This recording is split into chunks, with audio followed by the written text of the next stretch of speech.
સિંધુમાં કાં તો અમને આ પાણી વહેશે અથવા તો લોહી વહેશે. અને કાશ્મીર કોઈ દિવસ એ લઈ જઈ શકશે નહીં. કાશ્મીર આપણું જ રહેશે. ઉપરાંત પીઓકે પણ આપણું થઈ જશે. જ્યારે 4 કે 5 ગ્રહો ભેગા હોય ત્યારે એના વિશે એવું કહેવાય છે કે કાં તો ધરતી રુધિરથી અથવા તો જળથી એ ભીની થાય છે. કાં લોહી રેડાય છે અથવા તો જળમગ્ન થાય છે. શાપિત યોગ હતો, પિશાચ યોગ હતો. હવે પિશાચ યોગ અને આવ્યા એ પણ મારવા જે આવ્યા એ પણ નર પિશાચો હતા. આ યોગાનો યોગ નથી. ઇઝરાયલ ઉપર જ્યારે હુમલો થયો ત્યારે પણ પિશાચ યોગ હતો. અને ત્યારે પણ જાણે એ નર પિશાચો આવ્યા, અનેક યહૂદીઓને મારી નાખ્યા, અપહરણ થઈ ગયા, હાહાકાર થાય એવો હુમલો થયો. એવો જ પહેલગામમાં થયો. સૂર્ય સંક્રાંતિ અને અમાસ બંનેનો એક દિવસ હોય, બંને દિવસે રવિવાર હતો, એટલે ખપ્પર યોગ હતો. તો એને કારણે થયો. આવો જ ખપ્પર યોગ એક શ્રાવણ મહિનામાં થવાનો છે. એ વાત ચાલુ છે તો હું સાથે કહી દઉં. પહેલગામમાં હુમલો થયો એ ગ્રહો હજુ ચાલુ છે અને એ ગ્રહો 18 મે સુધી રહેવાના છે. આમાં યુદ્ધની પરિસ્થિતિ ઊભી થઈ છે. જો આમાં યુદ્ધ થઈ જાય તો થઈ જશે. એનું કારણ છે કે ભારતના લોકો ઈચ્છી રહ્યા છે અને રાજાની ફરજ એ હોય છે કે લોકો ઈચ્છે એ કરવું.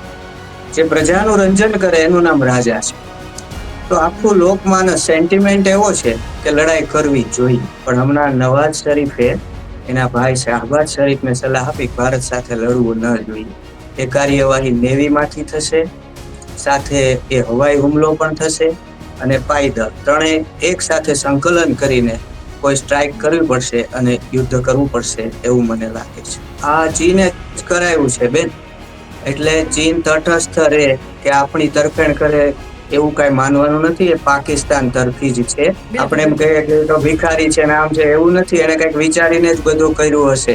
આવતા ફેબ્રુઆરીમાં કાશ્મીર અમારું હશે એવું એને એના પોતાના એક ભાષણમાં મુનીરે કહ્યું કે એના 4 ટુકડા થઈ જશે. એક બલુચિસ્તાન, બીજું પખ્તુનિસ્તાન, ખૈબર પખ્તુનવા જે કહે છે એ, અને ત્રીજું છે સિંધ અને ચોથું પંજાબ.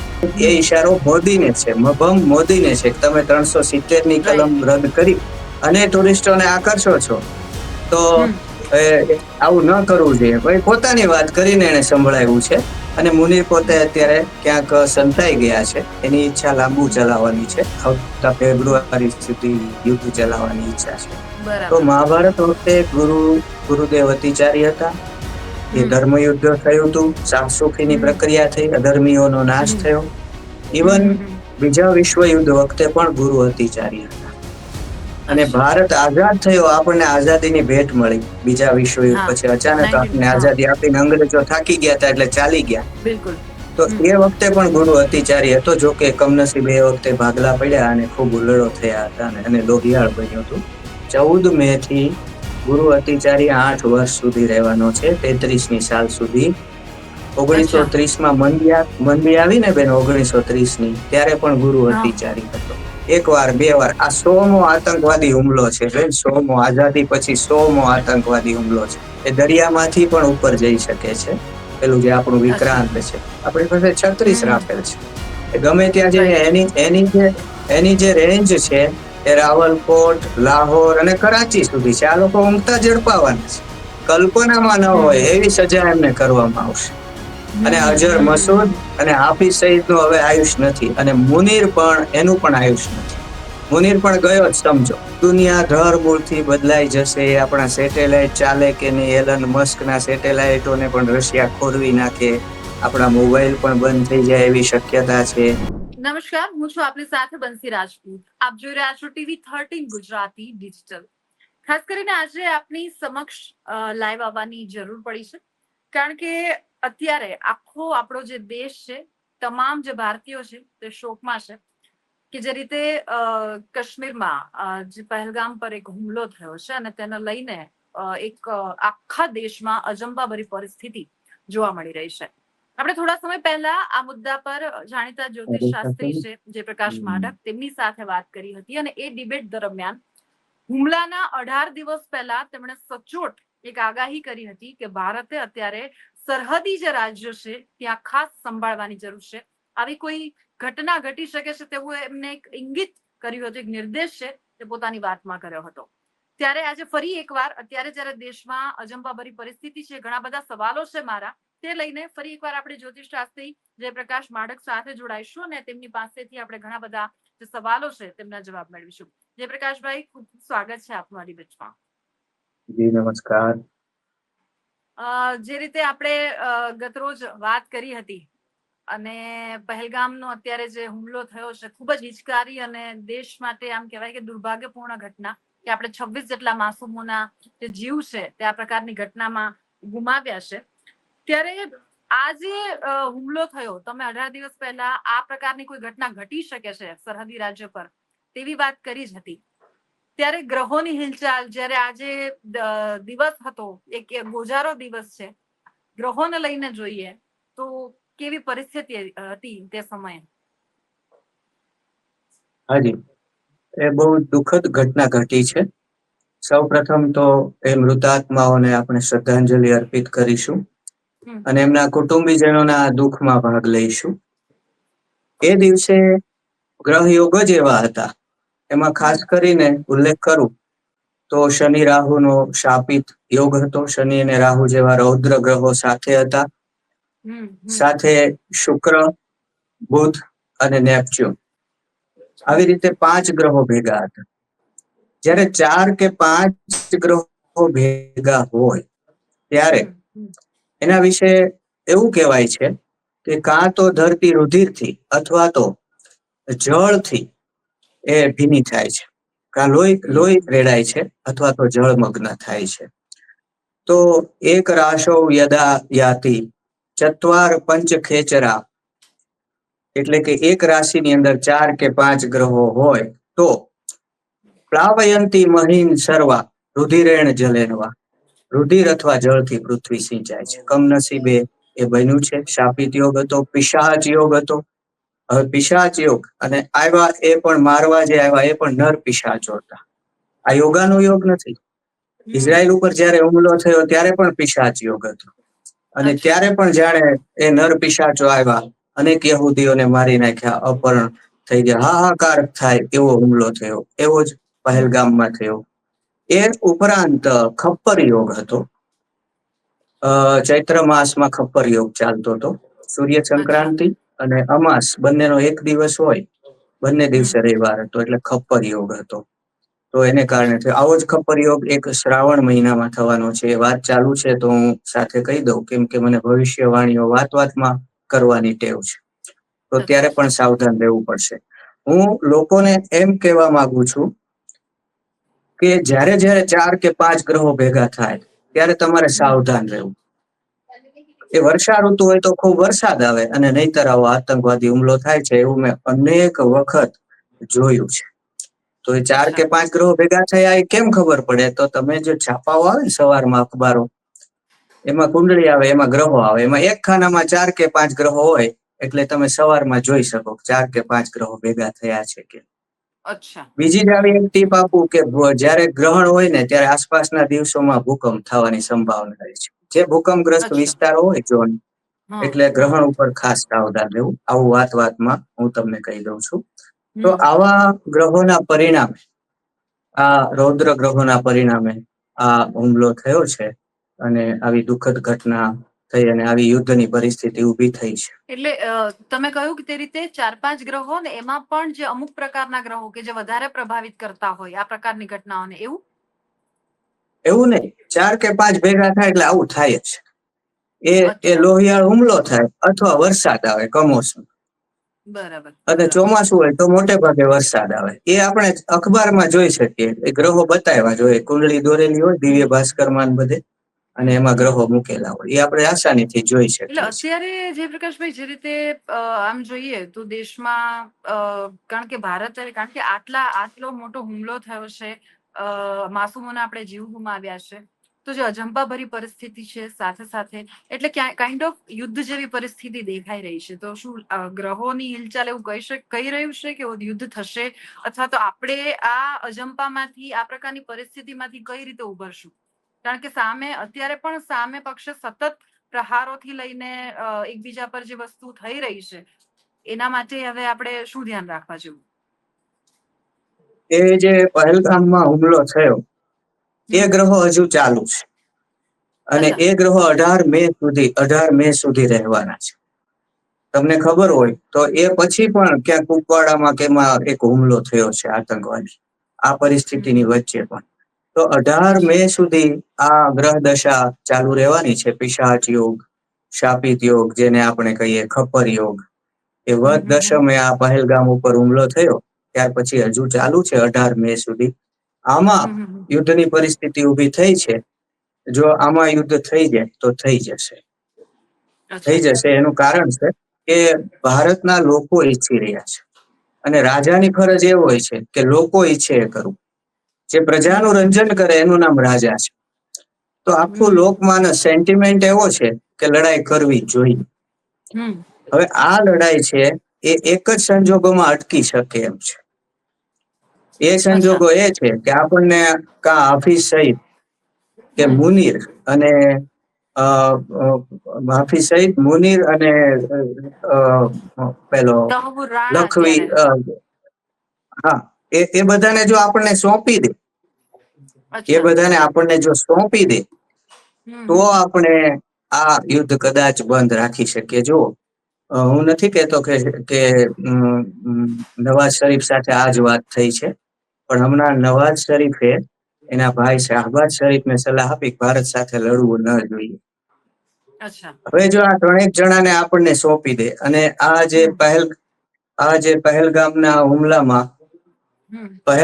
હુમલામાં જે સામેલ છે એ 3 પાકિસ્તાની છે, આપણને સોંપી દે ધારો કે, અને મુનીરને પણ સોંપી દે. મુનીરને સોંપે એવું તો બહુ લાગતું પણ નથી, અત્યારે પણ પરિસ્થિતિ આ પ્રમાણે એવું લાગે છે કે પાકિસ્તાન પણ, કારણ કે જે રીતે પાકિસ્તાન તરફથી નિવેદનો આવી રહ્યા છે એ તો એવી વાત કરી રહ્યું છે કે અમે પરમાણુ શક્તિ ધરાવીએ છીએ અને અમે તો લડી લેવાના મૂડમાં છીએ. તો એ હા નમતું જોગશે અથવા તો એવી વાત વિચારશે કરે એવું છે. લાગે હા, એવી વાત કરે છે. એ જો આ બેવકૂફ લોકો છે.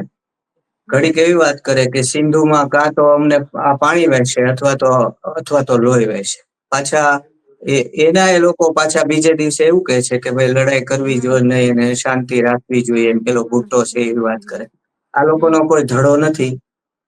જો કોઈ એવું કઈ બને, આપણે નવાઝ શરીફને કહેવું જોઈએ કે તમારે ખરેખર જો તમે મોદીના મિત્ર હો અને આ યુદ્ધને બંધ રાખવા માંગતા હો તો અઝહર મસૂદ અને પેલો હાફિઝ સઈદ અને બીજા જે ત્રાસવાદીઓ છે એને તમે સોંપી દો. એક જ હાલતની અંદર આ યુદ્ધ બંધ રહી શકે એમ છે, જેથી ભારતની પ્રજાને સંતોષ આપી શકાય. એમને યોગ્ય સજા કરીને, ભલે પછી અહીંની જ્યુડિશિયલી પ્રમાણે કરે કે બીજી રીતે કરે, જેમ યોગી કરે છે એમ, તો આ બંધ રહી શકે. પણ એવું લાગતું ન હોય તો આ યુદ્ધ બંધ નહીં રહે. કોઈ પણ પ્રકારની કાર્યવાહી કરવી પડશે. એ કાર્યવાહી નેવીમાંથી થશે, સાથે એ હવાઈ હુમલો પણ થશે અને પાયદળ ત્રણેય એક સાથે સંકલન કરીને કોઈ સ્ટ્રાઇક કરવી પડશે અને યુદ્ધ કરવું પડશે એવું મને લાગે છે. બરાબર. અને સપોઝ યુદ્ધ થાય તો પછી એના પરિણામો કેવા આવશે, કેવી પરિસ્થિતિ? કારણ કે અત્યારે જે રીતે આપણે વાત કરી કે અમેરિકા અને ચીન તરફ, અને ક્યાંક ને ક્યાંક પાકિસ્તાન એવું ઈચ્છે છે કે અમેરિકા અને ચીનની દરમિયાનગીરી હોય અને એ યુદ્ધમાં આગળ વધે. તો ચીનની સાથે આપણા જે રીતના સંબંધો છે એમાં એવું લાગે છે કે ચીન તટસ્થ રહેશે, અમેરિકા, રશિયા, ઈરાક આ બધાની આ મતલબ રણનીતિ, એટલે કે આપણને આ જે બીજા અન્ય વિદેશી રાજ્યો છે એનો સપોર્ટ મળશે? ચીને જ કરાયું છે બેન. એટલે ચીન તટસ્થ રહે કે આપણી તરફેણ કરે એવું કઈ માનવાનું નથી. એ પાકિસ્તાન તરફી જ છે. ચીને શું કામ કરાવ્યું એ કહું તમને કે અત્યારે જે ટેરિફ વોર શરૂ થયું છે, અમેરિકાએ જે મોટું ટેરિફ નાખ્યું, ટેક્સ નાખ્યો મોટો ચીન ઉપર, એ શું કામ નાખ્યો છે? એ ચીનને પાયમાલ કરવા માટે નાખ્યો છે, આર્થિક રીતે. ચીન બરાબર. પાયમાલ થશે, ચીન પાયમાલ થશે એટલે પેલી જે તમે વાત સાંભળો છો કે ચીનના ટુકડા થઈ જશે ને અમેરિકા ટુકડા કરી નાખશે, એનો રસ્તો જ આ છે, ટેરિફ. ચીન પાયમાલ થશે, ત્યાંથી કંપનીઓ અહીંયા આવશે. એ અહીંયા ન આવે, એ માટે ચીન ઈચ્છી રહ્યું છે કે અશાંતિ ઉભી થાય. અને એટલા માટે મુનીર દ્વારા આ હુમલો ચીને જ કરાયો છે. એને તટસ્થ રહી શકશે એવી કોઈ આપણે અપેક્ષા રાખી શકીએ નહીં. શસ્ત્રો પણ આપે છે એને, અને પાછળથી એ જ ચડાવે છે અને હજુ શસ્ત્રો આપશે તો દુશ્મનને નબળો ન મનાય. બિલકુલ આપણે એમ બિલકુલ કહીએ કે એ તો ભિખારી છે ને આમ છે, એવું નથી. એને કઈક વિચારીને જ બધું કર્યું હશે. કે બિલકુલ આવતા બિલકુલ ફેબ્રુઆરીમાં કાશ્મીર અમારું હશે એવું એને એના પોતાના એક ભાષણમાં મુનીરે કહ્યું. તો એની કઈ ગણતરી છે. અને એટલે આમ એમાં બી ચીનના પાકિસ્તાન પાસે તો આપણે આમ કોઈ અપેક્ષા રાખતા જ નથી કે એની સમજદારી, કારણ કે આમ બી લાંબી બુદ્ધિ સાથે ક્યારે પાકિસ્તાન આપણે આલામાં, એટલે તો દુશ્મન રાજ્ય જ આપણે ગણવું જોઈએ. અને એમાં પણ આ પ્રકારની જયારે આખી ઘટના સામે આવી છે અને અત્યારે કદાચ વધારે જે પાવર બતાવી રહ્યું છે, કે જે વધારે અત્યારે જે લડવાની તૈયારીઓ બતાવી રહ્યું છે, કદાચ ચીનનો જ પાવર બતાવી રહ્યું એવું લાગી જી રહ્યું છે જી આપણને. જી બરાબર, એમ જ છે. ચીનનો જ પાવર છે. પરંતુ ગ્રહો એમ કે છે અને હમ ભારત માતા આળસ મરડીને બેઠી થઈ ગઈ છે. આ જગતની હમ કુકરીઓ એવી રીતે ગોઠવાઈ રહી છે કે ભલે એને ચીન હમ સહકાર આપે, તુર્કિસ્તાન સહકાર, તુર્કીનો પણ સહકાર છે. એને હમ કાલે હમ નિવેદન આપ્યું કે ભાઈ હમ અમે અને પાકિસ્તાનને કોઈ સહકાર આપવા નથી. એ અમેરિકાના ભયથી આપેલું છે. હકીકતે હમ એને ઘણા હમ બધા ડ્રોન આપ્યા છે. અંદર ખાને એમની શસ્ત્ર સહાય ચાલુ જ હોય. એને પોતાનું ઓટોમન સામ્રાજ્ય હજી સ્થાપવું છે, ખલીફા થવું છે.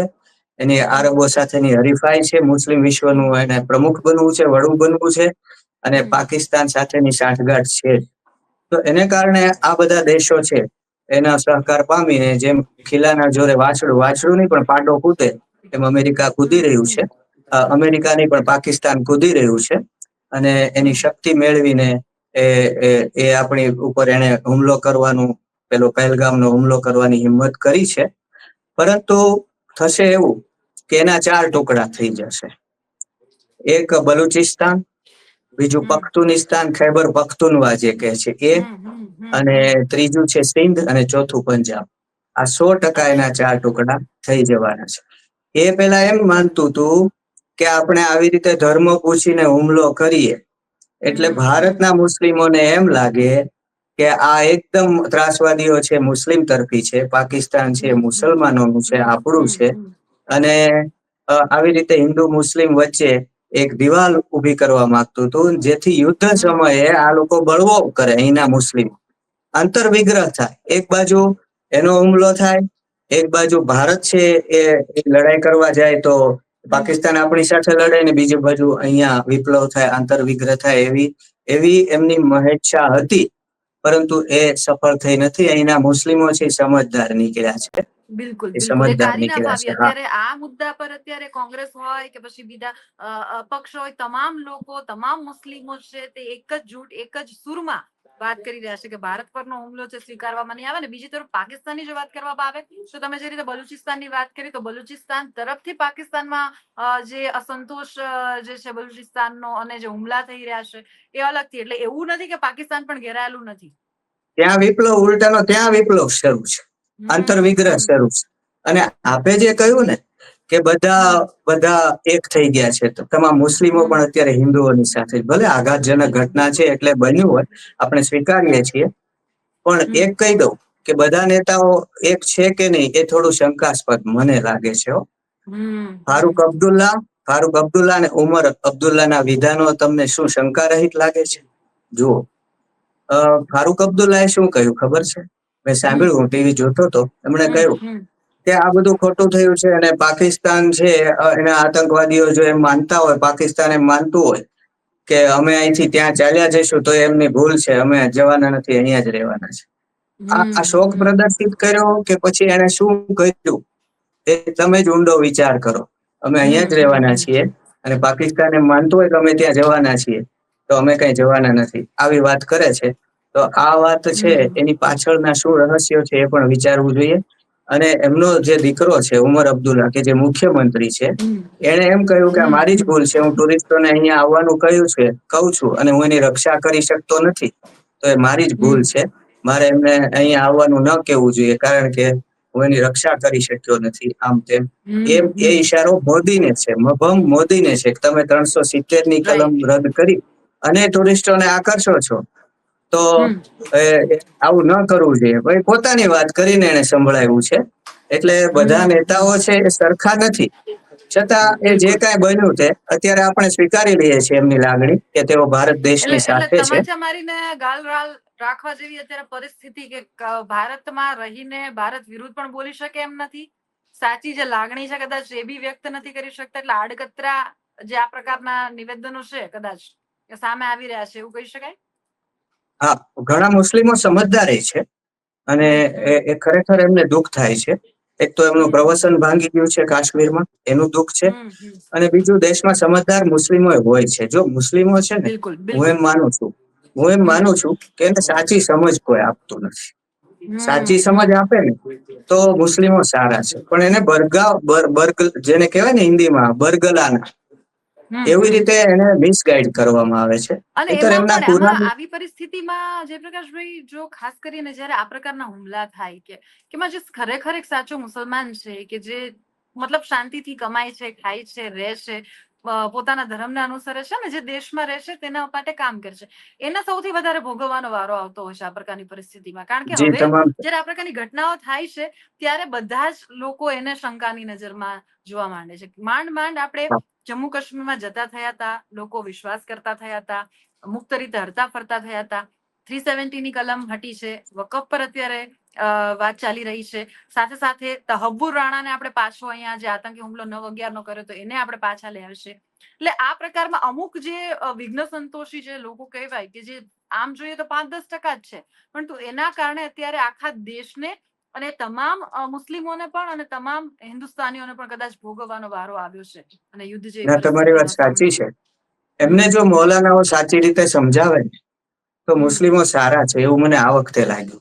કેમ કે એમના કુરાનની અંદર પણ દયા કરવાનું લખ્યું છે. અલ્લાહ છે દયાળુ છે એવું 13-14 વખત આવે છે.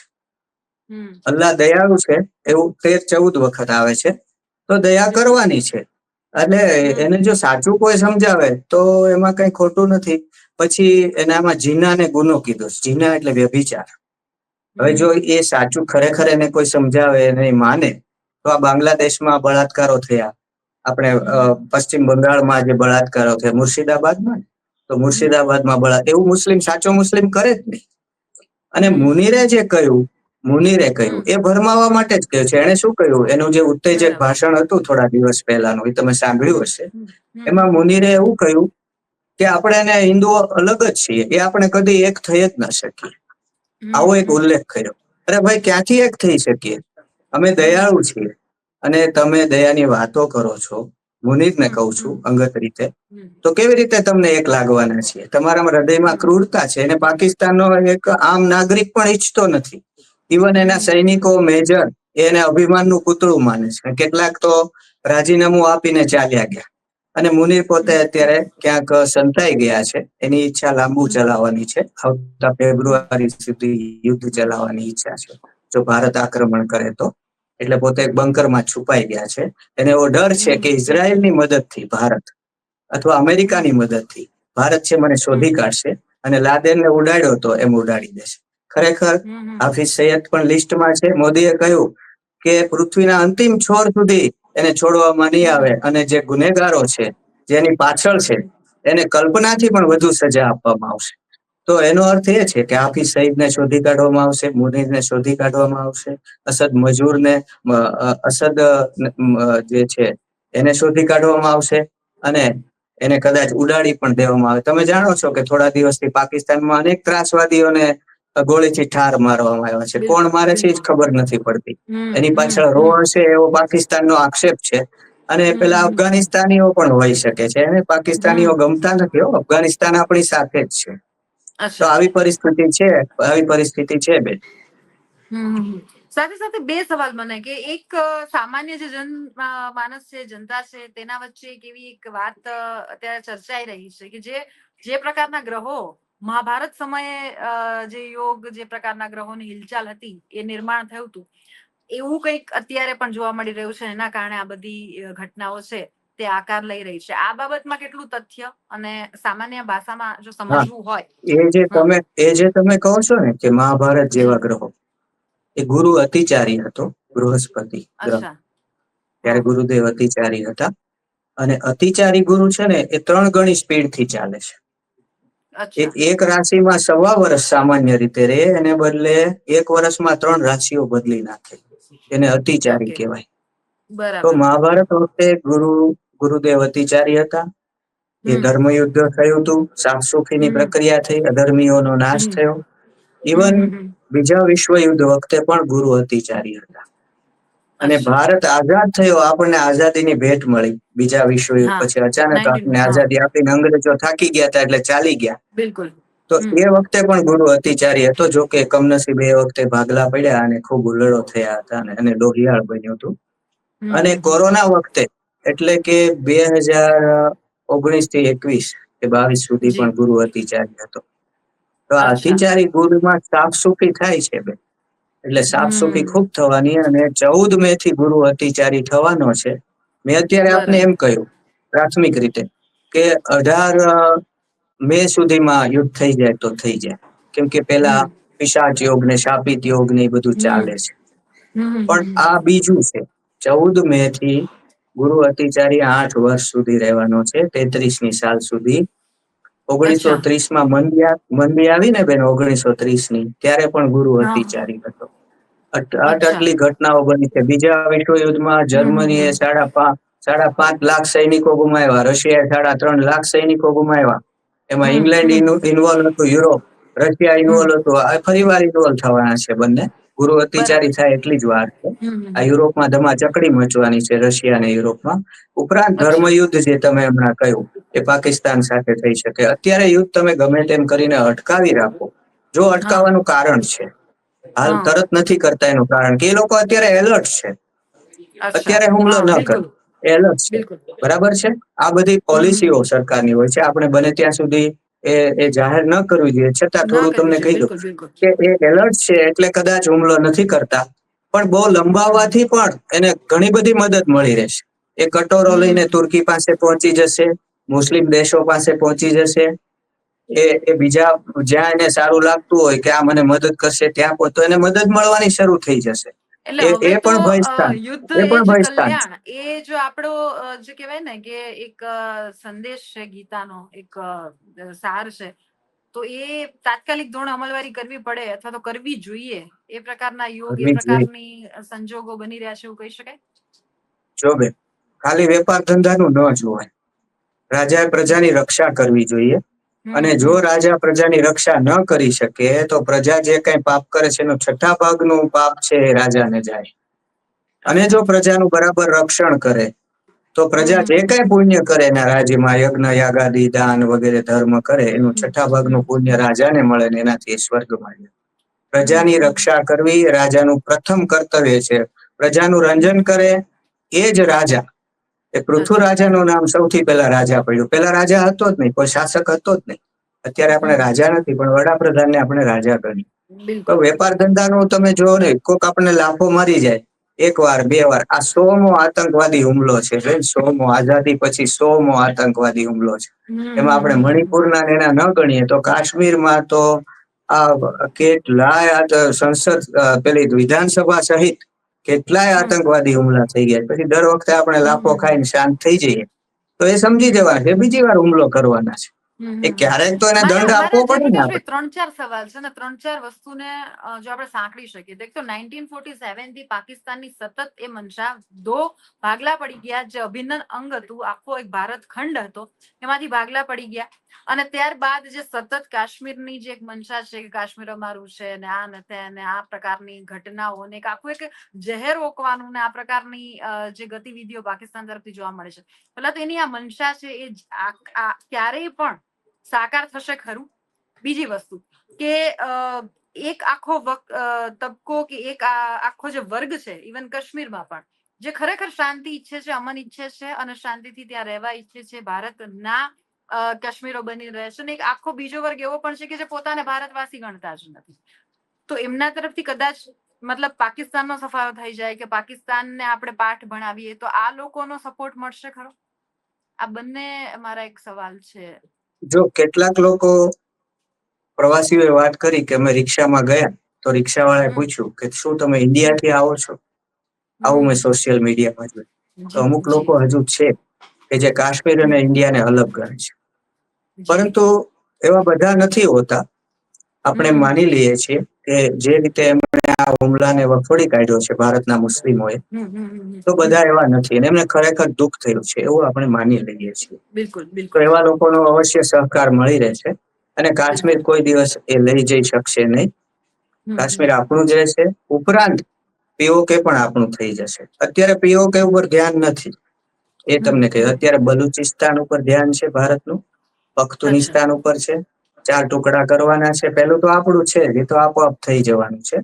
હમણાં એ કઈ કરવાનું મને એવું મારું અનુમાન છે કે પીઓકે ની બધા વાતો કરે છે ને ત્યાં બધું ધ્યાન આપ્યું છે પાકિસ્તાને, એને લક્ષ્યમાં લઈને જ બધું લશ્કર મૂક્યું છે. ત્યાં ન કરે, બીજું કરવાનું હોય અને આપણે તો ઉપરથી જ જવાનું હોય. અહીંયા કોણ સૈનિકોની ખુવારી કરે સરહદ ઉપર? આપણી પાસે રાફેલ છે. બરાબર. રાફેલ છે એ દરિયામાંથી પણ ઉપર જઈ શકે છે. પેલું જે આપણું અચ્છા. વિક્રાંત છે, આપણી પાસે 36 રાફેલ છે. એ ગમે ત્યાં જઈને રાઈટ. એની જે રેન્જ છે એ રાવલકોટ, લાહોર અને કરાચી સુધી છે. આ લોકો ઊંઘતા ઝડપાવાના છે. એ શું કઈ આપણે સરહદે જ ચાલુ હોય એવું થોડું છે? આપણે આકાશમાં પણ ચાલી શકીએ છીએ. આપણી પાસે સારામાં સારા વિમાન, એ ઊંઘતા બિલકુલ ઝડપાશે. બિલકુલ. કલ્પનામાં ન હોય એવી સજા એમને કરવામાં આવશે. અને અજર મસૂદ અને હાફિઝ સઈદ નું હવે આયુષ નથી, અને મુનીર પણ એનું પણ આયુષ નથી. મુનીર પણ ગયો જ સમજો, એનું આયુષ ખતમ થઈ ગયું છે. કેમ કે બિલકુલ. પાપ આંબી ગયા છે. નિર્દોષ નું લોહી છે ને, નિર્દોષ ની આગ, એ બહુ ખરાબ છે. એના પાપ એને અચ્છા. આંબી ગયા છે. એનો એન્ડ પણ સારો નથી. આપણને સોંપી દે તો સારી વાત છે, અજર મહેસૂદ અને હાફિઝ ને સોંપી દે તો વળી કઈક ચાન્સ છે કે આપણે કહીએ કે હાલ નથી બાજુ. પણ એ હું ના કહી શકું, સરકાર પણ એવી આવું શક્યતા કહી શકે. દેખાતી હા, નથી. બહુ કઈ લોંગ ટર્મ ઓલામાં એવી શક્યતા લાગતું દેખાતી નથી. નવાઝ શરીફ ની વાત શાહબાજ માને, પણ શાહબાજ ની વાત મુનીર માનવો જોઈએ ને. ચીનની ગોદમાં જઈને બેઠો છે. બરાબર. ચીનની ગોદમાં જઈને બેઠો છે ને આંબા આંબલી બતાવ્યા હોય, શું આપ્યું હોય આપણને ખબર ન હોય. અત્યારે ચીનની પોલિસી તો લંકાના વડાને પકડે, મલેશિયાના રાઈટ. વડાને પકડે, સુટકેસો આપે, આવું બધું ચાલતું હોય છે બે. એટલે મુનીર માને એવું મને લાગતું નથી. લાતો કે બાતો છે નહીં માનતે, બિલકુલ એને કઈક બિલકુલ. કરવું જ એટલે પડશે. જો અને આપણે 18 મે સ્ટ્રોંગ સુધીમાં એવું થવું કોઈ હોય તો થઈ પ્રિડિક્શન જશે ને કરીએ, અથવા આગળ તો ઉપર તમારી પણ.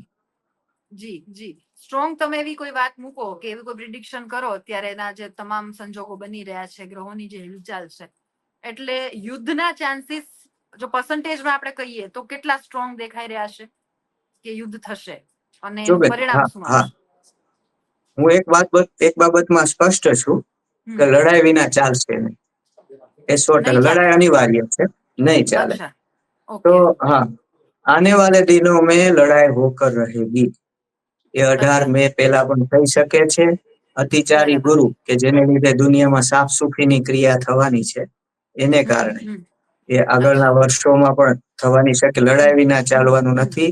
એ વધુ હમ. નજીકમાં થાય તો જૂન થી ઓગસ્ટ સુધીમાં થશે. શનિ અને એ મંગળની ઉપરાંત યુતિ તમે થાય વાત છે કરી કે જે 9મી ગુરુ ઓગસ્ટ. છે એ અતિચારી, અને સાથે સાથે એની જે 8 વર્ષની તમે વાત કરી કે જે દરમિયાન મોટી મોટી ઘટનાઓ દેશ અને દુનિયા માટે જયારે આકાર લેતી હોય છે, તો અને કોઈ પણ લડાઈ હોય એટલે ડિરેક્ટલી ઇનડિરેક્ટલી ખુવારી તો થવાની જ છે, બરાબર છે? તો આફ્ટર ધેટ પરિણામ દેશનું અને એ પછીની જે પરિસ્થિતિ છે તે કેવી રહેશે? હા, એ 14 મે થી 33ની સાલ સુધી ગુરુ અતિચારી, એમાં સાફ અચ્છા. સુફી ખૂબ. આ બધું પાકિસ્તાનનો ઘડો લાડવો, ચીનનો, એ બધું એમાં થઈ જવાનું છે બેન. ચીનના ટુકડા કઈ રીતે થાય ખબર છે? આર્થિક રીતે ખોરવાય ને એટલે ચીન આપોઆપ ટુકડા થઈ જાય. લુખા થઈ જાય ને એના ટુકડા થાય. પાકિસ્તાન બિલકુલ. લુખું થઈ ગયું, એના લોકો લુખા થઈ ગયા, ખાવાનું મળતું નથી, તો આપોઆપ બલુચિસ્તાન, પખ્તુનિસ્તાન બધા અંદરો અંદર ઝઘડવા માંડ્યા ને. તો અમેરિકા આ રીતે ચીનના ટુકડા કરવાનું છે. એ ટુકડા થઈ જશે, પાકિસ્તાનના થઈ જશે, વર્લ્ડ ઓર્ડર ચેન્જ થઈ જશે, ડોલરનો પ્રભાવ ઘટી જશે. અમેરિકાને બરાબર. પણ ચીન એકવાર થોડો દંડ આપશે. ગિન્નાય ને પોતે ગિન્નાય. તાઇવાનમાંથી વિશ્વયુદ્ધ શરૂ થાય એવી પૂરી શક્યતા છે. બરાબર. તાઇવાનમાંથી. હા, એ એટલે પણ આમ શક્યતા છે જોઈએ તો આ જે પૂરેપૂરી. બધી હિલચાલ છે, જે પરિસ્થિતિનું નિર્માણ થયું છે, સમવોટ આપણે ત્રીજા વિશ્વયુદ્ધ તરફ આગળ વધી રહ્યા છે એવું કહી શકાય. હા, એ 100%. અને 33 સુધી એ અતિચારી ગુરુમાં આ વર્લ્ડ ઓર્ડર ચેન્જ થશે. 2 વર્ષ અચ્છા. પછી ગુરુ છે એ સારી રીતે ચાલશે. 2 વર્ષ એ બરાબર. અતિચારી બરાબર. નહીં હોય, પણ વળી પાછું એ 35 થી 44 સુધી ફરી અતિચારી. અચ્છા. ત્યાં સુધીમાં દુનિયા ધરમૂળથી બદલાઈ જશે. આપણા સેટેલાઇટ ચાલે કે નહીં, એલન મસ્કના સેટેલાઇટોને પણ રશિયા ખોરવી નાખે. આપણા મોબાઈલ પણ બંધ થઈ જાય એવી શક્યતા છે.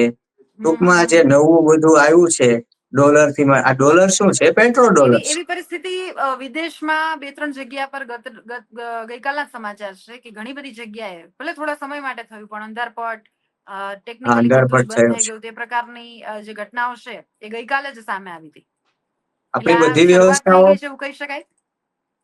ચોક્કસ આપણી બધી વ્યવસ્થાઓ કોમ્પ્યુટર ઉપર આધારિત હોય તો એ તો હમ. કોઈ હેક કરે, એ ખોરવાઈ જાય, એ રાઈટ સેટેલાઈટ રાઈટ. બંધ થઈ જાય તો શું થવાનું છે? તો અને હું ઈચ્છું છું કે એવું થઈ જાય. મોબાઈલ નો શોધક પોતાના છોકરાને મોબાઈલ વાપરવા દેતો નથી. તારે 1 કલાક જ વાપરવાનો. આના દૂષણો કેટલા બધા છે. માણસ બિલકુલ ચાલતો બિલકુલ. હોય તો શાંતિથી ચાલવો જોઈએ, એને બદલે ચાલતા ચાલતા મોબાઈલ ની ચિંતાઓ કરે, વાત કરતો જાય, ઉપાધિ કરતો જાય. તો આ કઈ બરાબર રાઈટ. નથી. પણ આપણે બધા એમાં સપડાઈ ગયા છે. તમે જે કઈ બનાવો ને એના ગુલામ તમે થઈ જાઓ. જો તમે બિલકુલ. પૈસા બનાવ્યા, માણસ જાતે પેલા પૈસા નહોતા, ઘઉં આપો ને બાજરો લ્યો. પૈસા બનાવ્યા તો પૈસા વિના હવે ચાલતું નથી. તમે છાપ્યા, યુરો ચલણ હમણાં જ બન્યું ને, એમ ક્રિપ્ટો કરન્સી હમણાં આવી. તો ડોલર થી માંડીને રૂપિયા તમે જ બનાવ્યા ને, તો તમે એના ગુલામ થઈ ગયા. એની વિના ચાલતું નથી. સંબંધો કોણે બનાવ્યા? સંબંધ આપણે બનાવ્યા. કોઈ પોતાની પત્નીને વેવિશાળ પેલા પત્ની કહેતું હોય, જોવે એટલે કે આ મારી પત્ની, ગોળધાણા ખાધા, માન્યતા આપી, પત્ની થઈ ગઈ. એટલે કે આ તારો બિલકુલ. સાળો 18 વર્ષનો રેડીમેડ મળી જાય. સાળો જોયો ન હોય પેલા, પછી એના બુટ બિલકુલ. છોડવા પડે, એટલે અણવર થવું તમે પડે. જે રીતે અને વાત કરી, હું જેટલું સમજી રહી છું અત્યારે એ પ્રમાણે આપણે જો બહુ લોંગ ટર્મ ની વાત ના કરીએ કે મે, જૂન, જુલાઈ, એટલે કે આ વર્ષ 2025 ને લઈને વાત કરીએ ને આગામી જે 3 થી 6 મહિનાની જો વાત કરવામાં આવે તો તમે શું આગાહી કરશો? તમે શું કહેશો દેશ અને દુનિયા માટે? એમાં પણ ભારત અને ખાસ કરીને આપણા ગુજરાતની પરિસ્થિતિ, લોકોની પરિસ્થિતિને લઈને જો વાત કરો તો કેવું પ્રિડિક્શન હશે જો બેન, આપનું? હા, આ જે ઓગસ્ટ મહિનો છે ને, ત્યાં હા. સુધી હું તમને કહું કે અચ્છા. પેલી શનિ મંગળની યુતિ ધ્યાનમાં લેવી પડશે. તો જી. આ યુદ્ધની પરિસ્થિતિ શાંત નહીં થાય. મોટે ઓકે. ભાગે 18 મે પહેલા કોઈ સ્ટ્રાઇક કરવી પડશે, થશે. અચ્છા. અને હમ. પછી આગળ ઉપર પણ ઓગસ્ટ સુધી યુદ્ધની શક્યતાઓ છે. 26 માં પણ યુદ્ધની શક્યતાઓ છે. પાકિસ્તાન અચ્છા. સાથેનું યુદ્ધ આપણું અનિવાર્ય છે. એમાં ચીન ઓકે. અને તુર્કી પાકિસ્તાનની સહાયમાં છે, એ પણ અનિવાર્ય છે. દુશ્મનને નબળો માનવાનો નથી, આપણે ધ્યાન રાખવાનું છે. અને આપણે પગલાઓ સંરક્ષણાત્મક પગલાઓ લઈ રાખવા જોઈએ, લેવા આવું પડશે. મારું માનવું છે. હા, જરૂર બિલકુલ. આપણે એ કરવું જ પડશે. અને આપણા આ સરહદી પરિસ્થિતિનો રાજ્યો જે છે, સામનો કરવા માટે લોકો આપણા જી. સરહદી રાજ્યોએ બહુ સાવધ રહેવું પડશે. હું સ્પષ્ટપણે કહું છું. તમે ઓગસ્ટ બરાબર સુધીનું છે. મને કહો છો તો ખૂબ સાવધ રહેવું પડશે. બિલકુલ. અને આવી પરિસ્થિતિમાં ખાસ કરીને લોકો, કારણ કે લોકો માટે એવું થઈ જતું હોય છે કે અજંપાભરી પરિસ્થિતિ, એક ડરનો માહોલ, બહાર નીકળવું કે નહીં. ઘણી જગ્યાએ મતલબ લોકો બહાર રહેતા હોય છે, આવન જાવનની આખી જે આપણે પ્રક્રિયા છે એમાં લોકો શું સાવધાની રાખે, લોકો કઈ રીતે વર્તે? જો ઇન્ટરનલ જે ભાગો છે દેશના, હા. એમાં બહુ વાંધો નહીં આવે. અચ્છા. સરહદી રાજ્યોમાં લોકોને બંકરમાં જવું પડે અને અચ્છા. ડરવું પડે એવું બને. કેમ કે કોરોનામાં ઘરમાં ઘુસી ગયા હતા કે નહીં બધા, ત્યારે ગુરુ અતિચારી જ હતો. તો બરાબર એ જે બરાબર. 8 વર્ષની ગુરુની પરિસ્થિતિ છે અતિચારી હોવાની, એમાં યુદ્ધને કારણે કે કોઈ રોગો પણ આવી શકે દુનિયાની રાઈટ અંદર. હું રાઈટ. એમ નથી કેતો કે ભારતમાં, પણ પછી વાયા ત્યાં થઈને અહીંયા આવી શકે. તો એવી પરિસ્થિતિ તો આવશે જ કે જેમાં અચ્છા. લોકોને સાવધાન રહેવું પડે અને થોડી મનમાં આશંકા જન્મે કે ભાઈ આમાં શું કરશું આપણે. બરાબર એવું બરાબર. તો ગ્રહો પરિસ્થિતિ ઊભી કરી દે, પણ એ પરિસ્થિતિમાં સુખ માનવું કે દુઃખ અને હિંમત રાખવી એ આપણા હાથમાં છે. બિલકુલ. ખૂબ સરસ તમે આખી જે વાત કરી સચોટ ગ્રહોની હિલચાલની સાથે અને તમામ જે પ્રશ્નો છે એને કહેવાય ને કે એની સાથે જોડીને એક સચોટ વાત અને આગાહી તમે જે કરી છે. આપણે આશા રાખીએ કે એવી પરિસ્થિતિનું નિર્માણ ન થાય, અને જો થાય તો સંભવત આપણે એમાંથી ઉભરી શકીએ અને બધું સુમરતું થાળે પડે. અમારી સાથે જોડાવા બદલ જયપ્રકાશભાઈ ખૂબ ખૂબ આભાર આપનો. અને ફરીથી આ જ પ્રકારની જો પરિસ્થિતિ કે કેવી વાત થશે તો આપણે ફરીથી જરૂરથી જોડાઈશું. જરૂર જરૂર. નમસ્કાર. તો જે રીતે જયપ્રકાશ માઢક ખૂબ જ જાણીતા જ્યોતિષ શાસ્ત્રી, અને જે રીતે એમણે તમામ અત્યારે જે ગ્રહોની પરિસ્થિતિનું જે નિર્માણ થયું છે અને કઈ રીતે અત્યારે દેશ અને દુનિયા માટે ખતરનાક સાબિત થઈ શકે છે, આ જે ગ્રહોની હિલચાલ છે તેને લઈને પહેલા પણ તેઓ આગાહી કરી ચુક્યા છે. અત્યારે પણ તેમણે આખી જે વાત કરી છે કે કઈ રીતે આપણે યુદ્ધ તરફ આગળ વધી રહ્યા છે અને અત્યારે સમાજ માટે, આપણા દેશ માટે તાતી જરૂરિયાત, લોકો માટે જે જરૂરિયાત છે, કઈ રીતે વર્તવું, કઈ રીતે રહેવું, તે ઉપર એમણે ખાસ પ્રકાશ પાડ્યો છે. આ જ પ્રકારની ચર્ચાઓ સાથે હું તમારી સમક્ષ જોડાતી રહીશ. આપ જોતા રહો TV13 ગુજરાતી ડિજિટલ.